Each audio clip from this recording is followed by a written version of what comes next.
续来关心金华城这惨案件，这检方今仔日是第二届的提审郭文德，因那前台北市督法局长黄景波，今仔日本底是以证人的身份传来问话，不过当场转做是被告移送北检复讯。因那郭文德的太太陈培琪昨有公布口座有限，固条钱加起来是1628万，强调这个钱拢是清白的。因那针对着郭文德开4300万的选举补助款买办公室，宣布用民众党的名义。陈培琪认为讲是做了无够周至。另外，检调查扣这保险箱内面的这个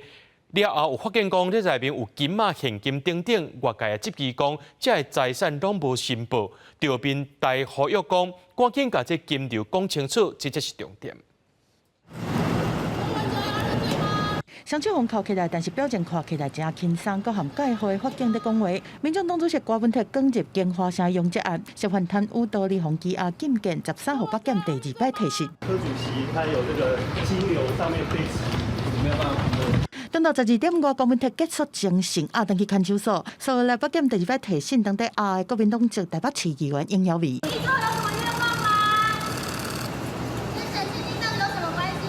应晓薇双手红扣起来，无啥物表情，行入去地检署，一直到下晡4点半左右才结束侦讯，同登去看守所。早一点我们说什么？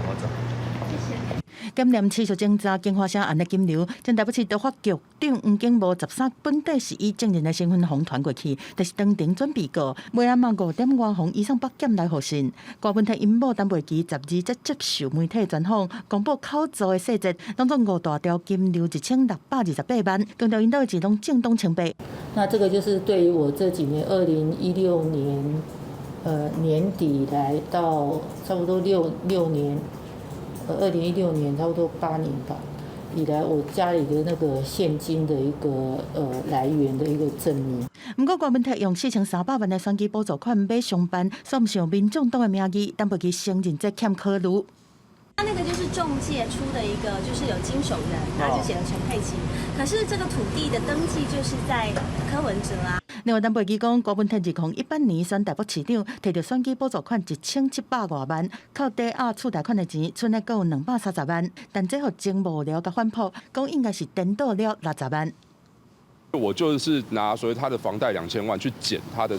那个选举补助款1700万，那因为他有额外好像又不知道，就是应该也那个也是他自己的钱啊，就是他有所谓的这个保证金200万，那加总起来的话大概还差60万，所以他必须要倒贴60万。柯文哲不是号称公开透明吗？这种要申报的东西，为什么要像挤牙膏的方式，要在检调查的过程当中，要一点一点把它挤出来呢？陈培琪承认讲，互检调查扣的第一银行2个保险箱啊，是包括金马、玉甲，另外一个拢有50万块，但是嘛，洪质疑讲无做财产的申报，面代嘛会有民众党卖阁拍逼证牌啊，警交代完整的金流。记者综合报道。